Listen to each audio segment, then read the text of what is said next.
Okay, well, good morning. Good to see everybody. Obviously, there's some interest here. It's interesting because in all my years and all my campaigns, I actually don't think I've ever held a political press conference. So, but I do appreciate the weight of the question. I appreciate that there's some national interest in kind of where my next moves might be, political or otherwise. So just to be sure we put some clarity to it and everyone understands where we are in terms of how we're going to move forward. Everyone knows, obviously, how much I love New Hampshire, how proud I am of the really amazing things that our administration has been able to advance. It started back in 2017, the big initiative of fully funding kindergarten, and we just haven't taken our foot off the gas from there. Everything from tax cuts and mental health reforms, our new SUD system, school choice, and of course, the management of the COVID pandemic, which continues today. It continues to be the most fulfilling opportunity that I could possibly imagine. Being governor is a very, very unique position.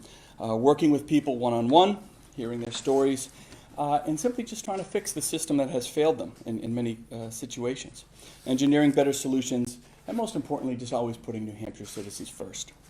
In this past year, we've seen a lot of new regulations, a lot of new executive orders, unprecedented mandates, all coming out of Washington, D.C. So between managing COVID and growing our economy, I've had to work hard to push back on Washington's attempts to, frankly, overregulate a lot of our communities right here in New Hampshire.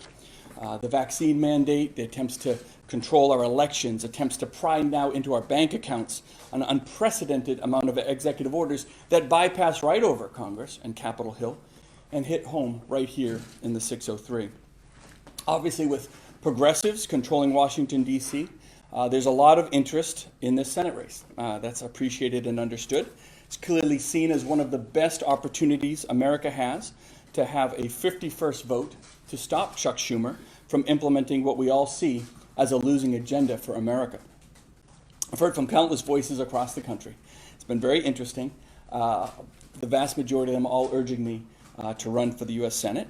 They give me advice on everything from family and schedule, policy, leadership opportunities, what the Senate entails, and I do appreciate everyone who has reached out. The Senate is clearly a very different place in terms of expectations, accountability, successes. As governor, the job really demands a 24/7 accountability. The people of our state deserve nothing less, and it's where you can be the most impactful. Sometimes there could be a dozen key decisions in a day as a governor that have to be made, and all can have an incredibly direct and positive impact on individuals' lives. Not so much so in the Senate.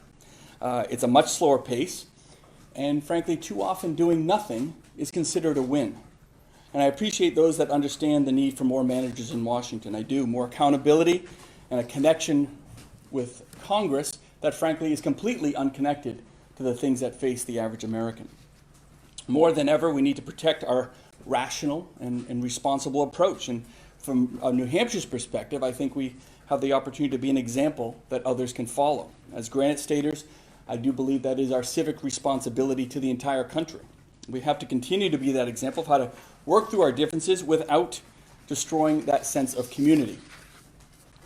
But my responsibility is not to the gridlock and politics of Washington. It's to the citizens of New Hampshire.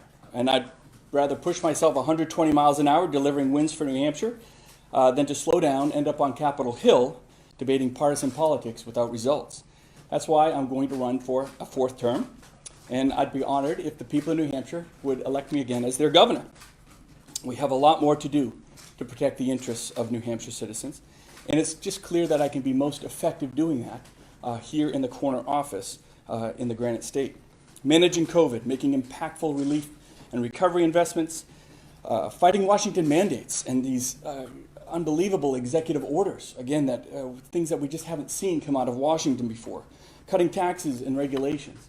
I'm really proud of the work that we've done and continue to do on mental health, rebuilding our SUD system, better serving kids, crafting policies that keep our state's economic engine running, and there's just so much more that we can do. But a U.S. Senator does none of this. A governor must be accountable and deliver results. It's what I've done. It's how I can best serve New Hampshire and defend its values.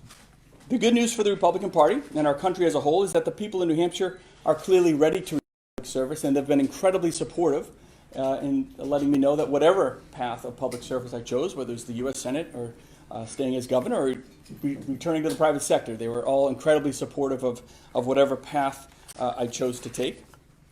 My commitment is obviously that as a dad, raising his kids so they can enjoy the same amazing place that I had the opportunity to grow up in, so that them and their kids and their kids' kids can all have their own Super 603 days, right?